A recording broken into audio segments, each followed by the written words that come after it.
Čaute všetci, klub člení, clubmatey, vítam vás u tohto videa, ktoré je vlastne také špeciálnejšie, pretože toto je vlastne video, kde štartujem na YouTube úplne novú a veľmi akože extrémne nepravidelnú sériu a tá sa volá teda Club Info. Bude to veľmi nepravidelné, pretože videá z tejto série Club Info nebudú vychádzať často a vlastne sa to bude hovoriť o zmenách klubu, o nadchádzajúcich updatech doslova klubu, čo plánujem robiť, skôr plánujeme, ale k tomu sa dostaneme, prečo plánujeme, nebojte, dostaneme sa k tomu.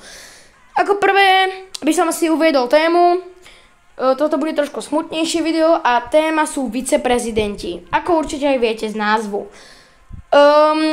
Asi vám to pravdepodobne došlo, úplne som to do klubu ešte nepísal, iba som vás ukludňoval, niektorých, tie reakcie. Po toľkom vykikovaní, toľké kiky, že áno, sa proste veľa ľudí odišlo. Jednak niektorí sa nívli, niektorí boli kiknutí viceprezidentom, ktorý už dnes vlastne neúčinkuje v tomto klube.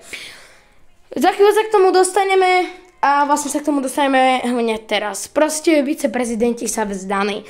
Viceprezidenti sa vzdali svojej povinnosti, akoby proste, že už nechcú naďalej správovať klub. Už nechcú byť naďalej viceprezidentmi, takže rozhodli sa to prenechať niekomu inému. A proste už si nemusia robiť starosti. K dôvodu sa hneď dostaneme. Vlastne ideme na ňo.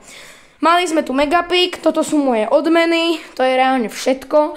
No a dostávame sa do club mailu. Ja som tu vlastne písal včera, alebo nedávno, áno včera, podľa toho, kedy vychádza toto video.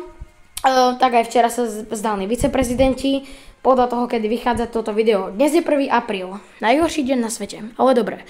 No, tu som tu písal také veci, že proste čas veci zmeniť, môžete mi posielať aj teraz do komentárov nápady na klub, čo mám zlepšiť, čo treba zmeniť, čo by ste robili vy v mojom prípade. No a teraz sa dostávame k tej správe od Ademe867. Opúšťam tento klub a zároveň miesto viceprezidenta. Dôvod je jednoduchý. Brawl Stars ma už toľko nebaví a chcem nechať miesto v klube iným hráčom.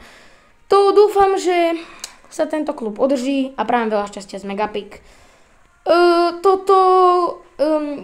Celkom pekný proslov, verím, že mu to asi veľmi dlho netrvalo, keďže to vlastne uviedol docela jednoducho a presne. Ide vlastne o to, že viceprezidenti dali totiž prednosť inej hre, čož je Roblox, nechápem, kto to reálne hrá. Ale dobre, proste ja už z Roblox, čo sa týka Roblox série, tá už na mojom kanále dávno skončila, pretože už strašne dlho z nej z Robloxu nevyšlo video. No ale o tom sa nejdeme baviť. Viceprezident Ademo867 sa vzdal, rovnako ako sa vzdal, samozrejme, že áno. Potom tuto ešte jeden viceprezident, ktorý neviem, už tu asi nie je. Nie, už to nie je a to je Random Typek 2, ktorý sa vlastne premenoval na Bober. Neviem prečo. Čo sa týka Ademe867, takže áno, on má teda klub, ale not online, že I am not online now. Potom tu je ďalší viceprezident, že áno, Bober, ktorý sa volal ktorý sa volal Random Typek 2 kedysi a vlastne ten tu má tiež už vlastne samotný klub. No, otázka však je, ako to bude pokračovať ďalej. Pretože veľmi veľa hráčov sa tu sú aj nejakí nívni, potom, že áno, sa tu niekde nívni ďalší dvaja, to bol tuším LeBron, ktorý sa mimochodom dnes pripojil, ale vraj údajne iba na nejaký event, čo je docela smutné. Každopádne ja vítam všetkých nových hráčov, ešte dnes ráno tam bolo iba 22 hráčov v klube a aktuálne teraz už nás je 30. Čož je mega dobré, že sme sa takto rýchlo naplnili, avšak nie každý je tu Slovák alebo Čech, že áno, sú tu nejakí Rusi. Ja im dám šancu, uvidím, ako sa ukážu na Megapigu, čo v nich je, uvidíme a potom posúdim, či ich kiknúť alebo nie. Každopádne teda, ako som povedal, viceprezidenti sa vzdali, no a je teda čas predstaviť ďalšie veci, ktoré tu plánujem vlastne robiť a ktoré sa tu plánujú robiť. Plánujem totiž urobiť novú radu viceprezidentov a nechcem to robiť nejako extra ťažké, pretože myslím si, že keby to robím na súťaž, tak Povedzme si tie dôvody. Kedysi som robil viceprezident súťaže. A to vlastne mnohí hráči sa sťažovali, že je to nespravodlivé, že je to nefér, že nemali čas a ďalšie takéto veci. Potom, že áno, ďalšia vec, ja vás nepoznám. Jednoducho nepoznám vás. Neviem, či keď vám dám seniora alebo viceprezidenta, či náhodou neotočíte celý klub hore nohami, proste nevykikujete všetkých hráčov a proste či tam neurobíte nejakú tú neplechu, ktorá by mimochodom mohla byť dosť veľká škoda. Takže to sú hlavné dôvody. Nejde totiž o to, ako dlho v klube ste. Nejde proste o to. Teda ako áno, ide o to, ako dlho ste v klube. Ako napríklad LeBron. Posťažoval sa, že je v tomto klube už 3 roky, prosí o viceprezidenta a stále nič nedostal. To je pekné, že je tu 3 roky. A ja si to cením, že je to čestný člen.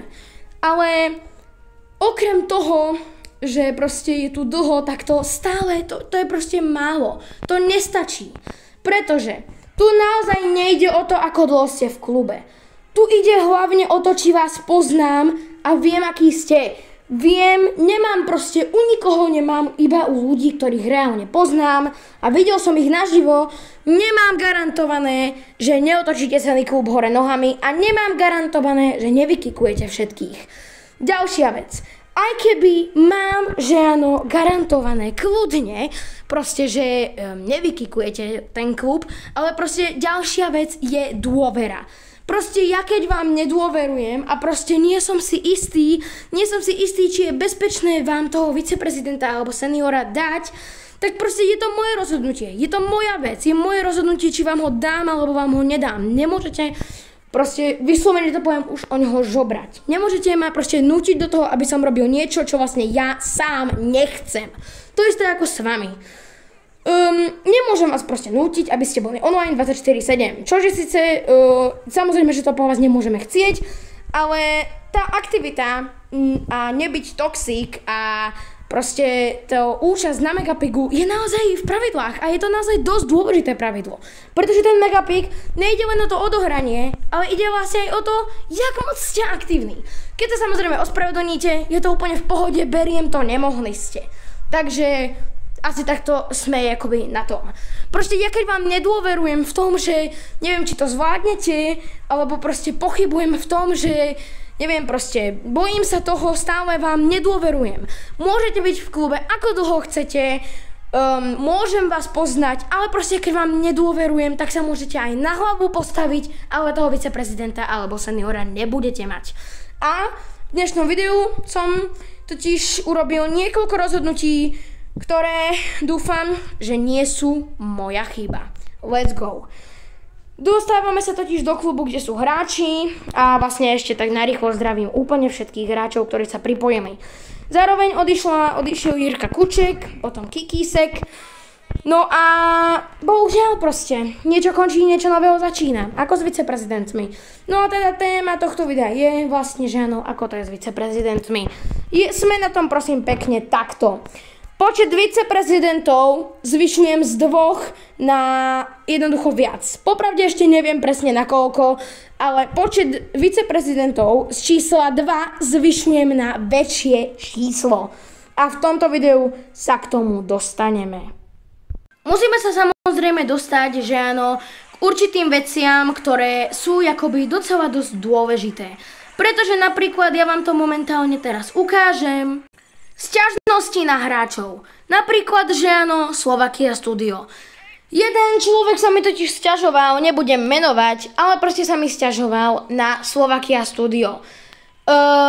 Jeden z hlavných dôvodov, píšu sa údajne príjmačky. Myslím, že áno, do nejakého 11. až 14. apríla, ale o to nejde. Proste ten čas si podľa mňa zaslúži. Slovakia Studio totiž bol 14 dní offline a na Megapigu sa doslova vôbec nezúčastnil. Dal pár hier, neviem koľko dal vinov a keď už o tom hovoríme, môžeme si to pozrieť. A áno, dal 1 win. Taktiež aj LeBron James. Ale LeBron James je naozaj mega dobrý hráč. Má dosť trofejí a proste do klubu sa znova vrátil a ja som za neho mega rád. Takže tu nevidím ten dôvod ho kýkovať.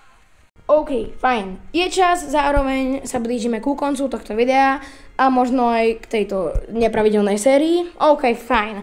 Let's go. Počet viceprezidentov zvyšujem z 2 na nejaký iný určitý počet. A ako prvý si to vyslúžil Hello. Pretože proste on si to zaslúži. Viceprezident. Ďalšie sa presmerujeme na druhého Helloa. Vy si to proste zaslúžite. Nevidím v tom dôvod, aby ste si to nezaslúžili. Je čas proste veci zmeniť. Ďalšieho tu máme snajpera.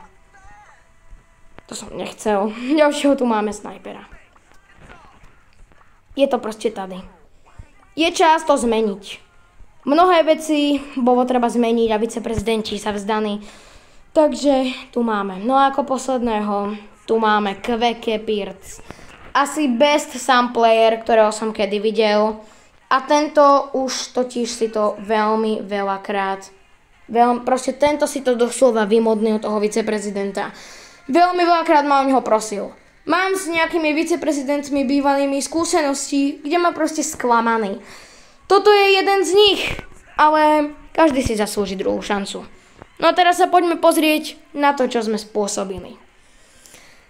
Takže hello, sniper, skillas, Kveke Pirc. Takže 1, 2, 3, 4, 5. Počet viceprezidentov z 2 zvyšujeme na 5. Takže si to užite, máte to, čo ste si zaslúžili, dôverujem vám a dúfam, že budete verne pomáhať a slúžiť tiež. Je to tam. Ja vám dôverujem. Takže robte, čo je treba. Žiadam vás, aby ste nekýkovaní. Samozrejme, nekýkovaní, kým to nie je nutné. No a myslím, že som pre toto video povedal vlastne všetko dôležité. Klub pomaly, ale isto išiel do rozpadu. A to samozrejme nesmieme dopustiť. Ten klub je totiž budovaný strašne dlho. Tento rok vlastne oslávime 5 rokov. 19.8.2025. Ten klub bol budovaný veľmi dlho. A je to vlastne jedna z tých najlepších vecí, čo v Brawl Stars mám. Hlavne mám vás. Za čo vám veľmi ďakujem každému členovi klubu, každému clubmateovi a dúfam, že naozaj viceprezidenti nebudete kikovať a že budete robiť to, čo je treba. Každopádne, počet viceprezidentov sa ešte môže líšiť. V opačnom prípade ho môžem znížiť alebo navýšiť. Takže nemáte zač a dôverujem vám.